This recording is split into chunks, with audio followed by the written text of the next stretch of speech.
Good morning, everyone. Morning. What a pleasure, what an absolute pleasure to meet new friends, to catch up with some acquaintances, and to catch up with some Facebook friends.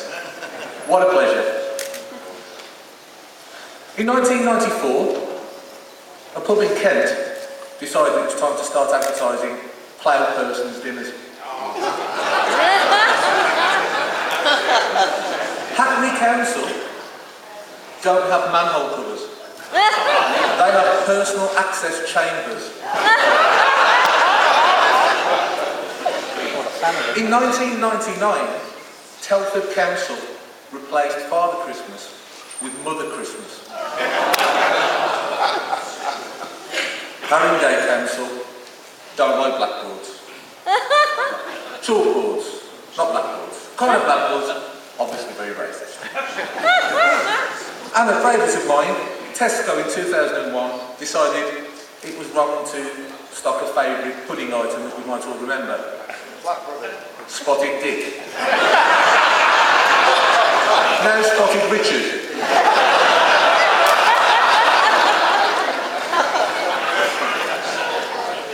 Political correctness can be absurd and very funny. It really can. We're actually great fun laughing about it all, I'm sure.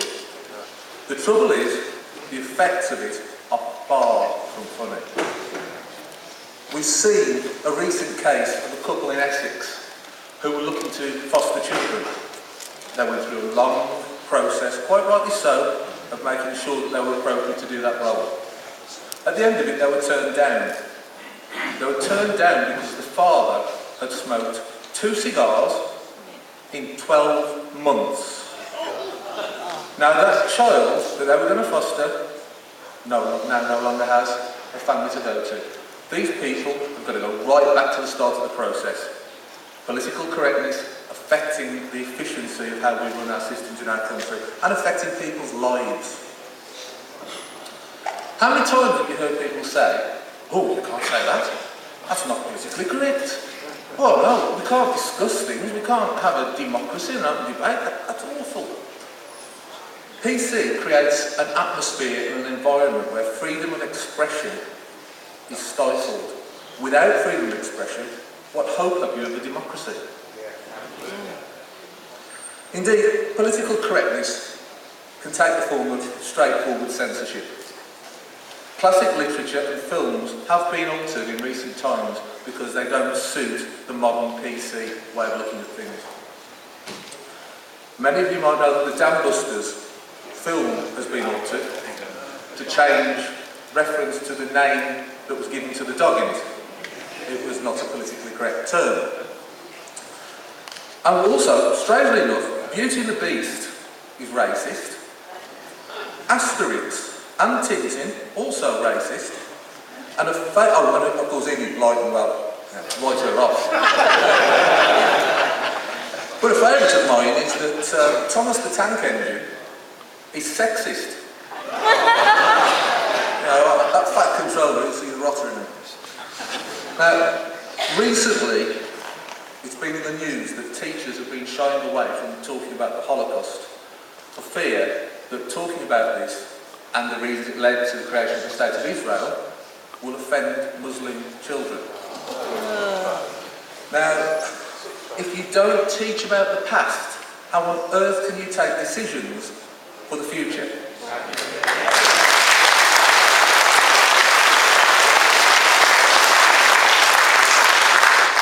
Now, the campaign against political correctness has been going for quite some time. Emanated in London with John and Laura Midgley. But they franchise it out, if you will. We go out all around the country, there are branches. In the Black Country, we started off with 7 or 8 of us meeting down a local pub, having a good moan over a pint. Now, it was all right. We're up to 50 or 60 people at a time now, and a wider membership of people who are interested, including through Facebook, that runs into the thousands. Between us, myself and my wife, have got 3,500 people on Facebook following the activities of the campaign against PC. There's an audience and there's a market for what has got to be said on this subject. What we like to do is have local meetings where we get speakers in, they give a talk, and afterwards they get one heck of a rough ride of questions and a tough time of it People who come to our meetings to speak know it's active democracy. We're not going to sit there and just clap, we're going to question them. And that's what democracy should be all about.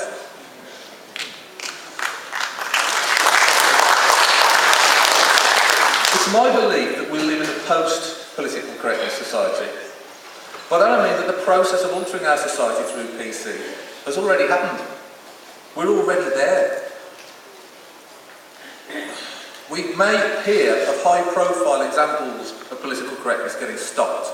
You'll hear of some absurd story whereby a council is going to, for example, change the name of Spotty Dick. You'll hear these stories, it gets stopped. But what you don't hear of is literally hundreds upon hundreds of small measures that creep in through the back door that we're not aware of, and the only time you do become aware of them is when you fall foul of it. It was my effort to debunk a PC myth whereby I fell foul of political correctness.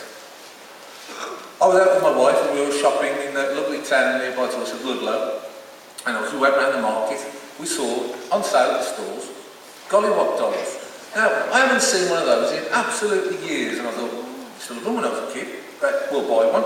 Also, pretty good to talk about political correctness. If you're talking about PC, what better symbol of what's going on? So we bought it, took it home, got it on Facebook, a picture. Let's discuss PC. Here's an example of how the image of something is changed by PC. Fair enough. Now, it was on the Facebook pages for a while, and at the time, now I'm getting ready to duck and throw your rotten fruits and vegetables at me, at the time I was a member of the Conservative Party. Sorry. Politically incorrect! Yes, I agree. We were both, myself and the wife, were both running for council. We'd done it in 2010, we were going to go again. The local party caught wind of these pictures on Facebook.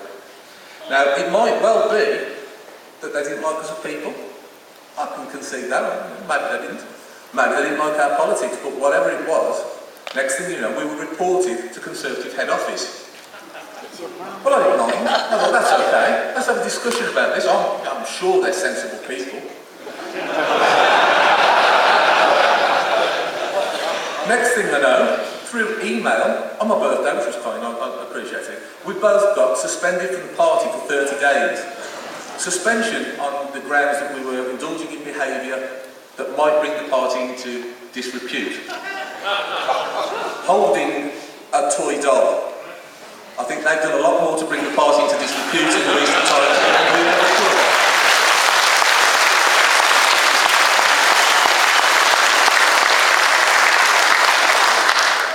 Now, I'd already been speaking to some friends in the local UKIP branch.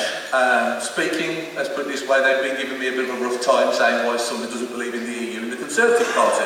And I was running out of reasons to say why I was anyway. Needless to say, by the end of the week, I was a member of UKIP, and I've been delighted to be so ever since. Best move I ever made.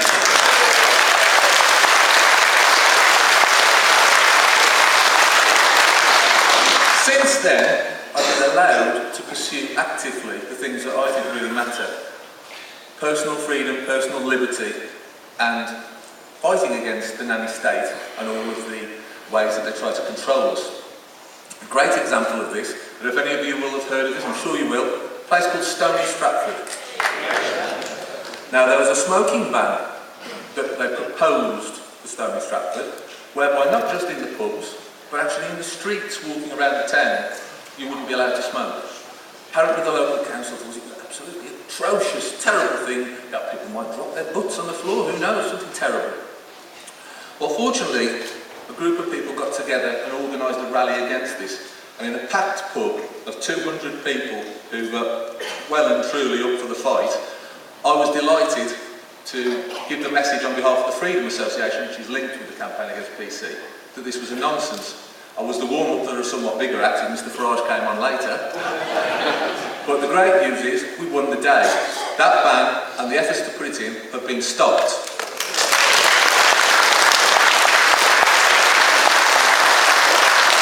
It was stopped by people power, which is something I'm going to come on to more a little bit later, because we can stop things. We don't have to sit back and take this. We can fight back. Now, political correctness and its sickly cousin, health and safety, are real and serious threats to our liberty. Political correctness seeks to control what we say, what we think, the whole processes of our lives. Now, if you don't believe that, I'll ask you to consider the difference between the word terrorist and the phrase freedom fighter. Words matter, and if you're not allowed to say certain words or you feel that they don't, it alters your perception of things. PC is important in that respect. Health and safety is a bit more obvious how it controls us. Worcester County Council cordoned off a park in 2006. They were concerned that pears were going to drop off a tree and land on someone's head.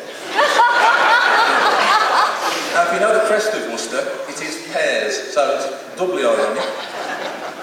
I recently attended a packed meeting in Dudley with the local police, whereby there was a problem with vandalism. Kids were bit of graffiti, smashing things, the normal routine. They knew where they all were, but every time they turned up, the kids heard the sirens and saw the flashing lights and did a run it. I thought, why don't you turn up without any of the funfair and hullabaloo? Can't do that. Health and safety, more than our job's worth. Okay? Of course, we'll go to the standard thing, health and safety, conkers. Can't play conkers, going in the schoolyard, might hurt your knuckles. What a shame. Now, there is one place, though, where health and safety might well be needed. There is one office in this country that is an extremely dangerous place to work. There have been 53 accidents there in the last year. These range from tripping over a caution wet floor sign, being bruised by a falling toilet roll holder, cutting yourself on a piece of paper, and of course, most lethal of all, someone decided to put their fingers into a fan while it was working. This dangerous place is the office of the Health and Safety Executive.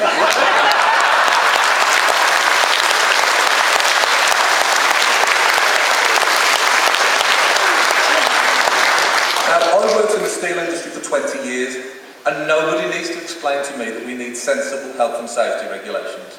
I've been out on the shop floor, I know we do. But there's a difference between sensible and excessive, and that's where we've got to find the line. When we get to a point that a foundry that I know of is so saddled with health and safety regulations and carbon trust commitments and countless other bits of red tape, that it sees the scrap from the Midlands picked up, put on a boat, taken to China, smelted, put on a boat back, shipped to the Midlands and sold in the Midlands for half the price they can do it for. It's an issue that affects our economy and the potential for our economic growth for years to come. It's time to get real and get sensible and start competing.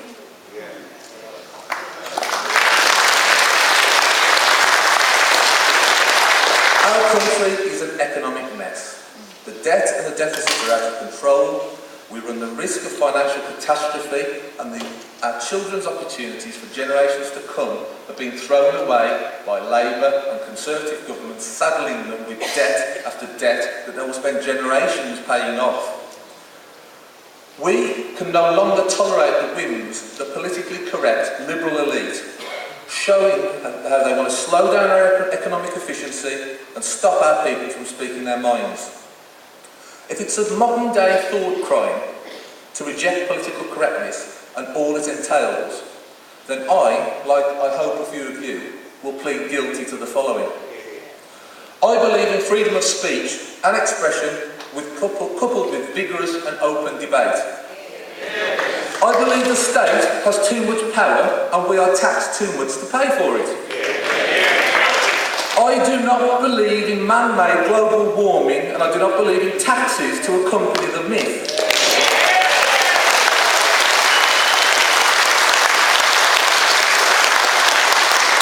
I believe in personal freedom combined with tough justice for those who abuse that freedom. And here's the biggest one of all, and I hope I share that with everyone in the hall. I am patriotic, and I believe our country has a noble past and a great potential for the future as an independent nation.